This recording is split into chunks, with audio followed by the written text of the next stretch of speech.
the chess world. And well, the games have kicked off again. And would you believe it? It's an open Sicilian. G2, G4 has been played. But this time, B7, B5 was the response.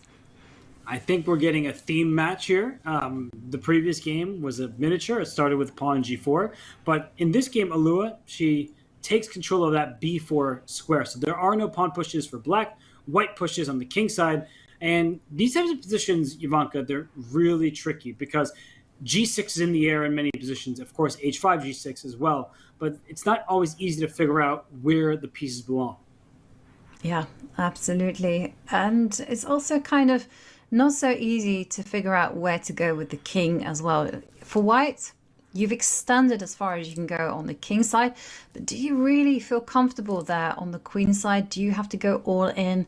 Well, we'll find out. And there, I would be tempted to go A5. Maybe rook, prepare it. I just want to go B4. I love to push pawns. It's like my trademark. If I'm comfortable doing it, there you go. Rook to B8, A5, B4. Ask white, are you really going to go that direction with your king? Or are you perhaps going to go king side? In which case, there's a lot of targets that are there to be made.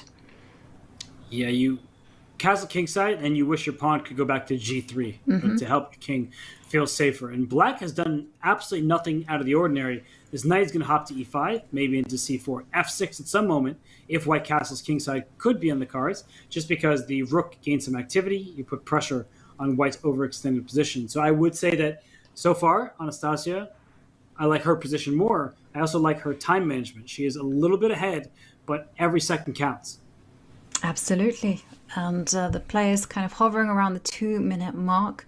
Not much in it. And she does castle kingside, A5 played. And the question here is, what's black's plan? Is it B3? Oh. B3? That drops an exchange. Oh, B4. Yeah. Very direct. Yes.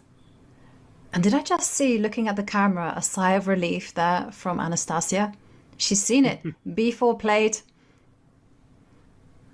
So she wins the rook for the bishop, but I will say that the remaining part of the board seems relatively close. So obviously black is better. No one's going to deny that. Anastasia's playing great chess. But the one bit of good news for Alua is that maybe she can keep the board as close as possible and say, my material deficit isn't actually the worst thing that I've ever had. Mm-hmm. Yeah. That's an optimistic way of looking at things. I think you actually have to think of chess in that particular way when you're defending.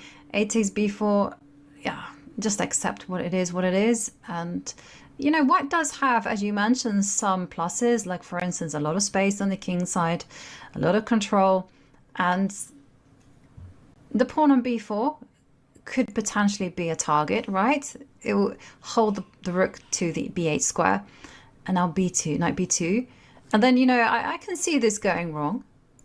I think you're right, knight C4. Yeah, I think some of white's moves, Ivanka, are actually quite straightforward. And it's not to say that white is going to be better in this game. That's not at all what I'm trying to claim. I just think that sometimes we win material and then we assume that the rest should be easy, that it's just a matter of, you know, just playing the right moves and that's that. And, okay, E5, only one player has a light square bishop. That's white. So you're happy to gain control of all of these light squares here. I understand the need to gain space if you're black to bring a knight to E6 at some point, but you can tell that Alua now has much better chances. Yeah, she does have. Yeah, E5. I can see why the computer hates it, but on the other hand, it's very tempting to play to get a knight onto F4. But somehow you just cannot break this light square bind that white has. Because the move that I'm itching to play is a move like F6. But that can't be happening. Queen to C6. Nice idea. Attacking the pawn on E4. F3. That's I'm not there for that question mark. That felt harsh. Yeah, well, the computers are harsh anyway. They just play perfect chess. And we're not down for that whatsoever. They're not playing with 40 seconds and that pressure, the nerves. G6. And Alua is going all in. She is initiating chaos. Pawn takes pawn had to be played. And queen to G2. Oh, this is scary stuff. Yeah, all these lines are opening. D5 drops the E5 pawn with tempo, and the knight would land on G6. And now black is struggling because she's going passive. Yeah. And you know who's holding the position together? That knight on C7, because I've been wanting to play bishop E6. Bishop B6, beautiful move. Oh, it's going wrong for Anastasia. She has to go rook takes knight. Sorry, rook takes bishop. And that's She such a has to play difficult that. move to If she play. doesn't do that, she could be in huge trouble.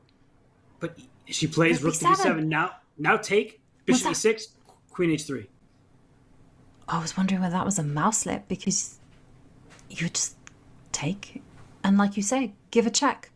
It's on. Here it comes. It's Here it happened. comes. Queen H3. And it's not checkmate because the king slides out to E7. But what about knight E3 to D5?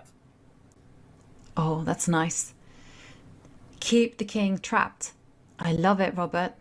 There's also knight takes D6. What other moves is there?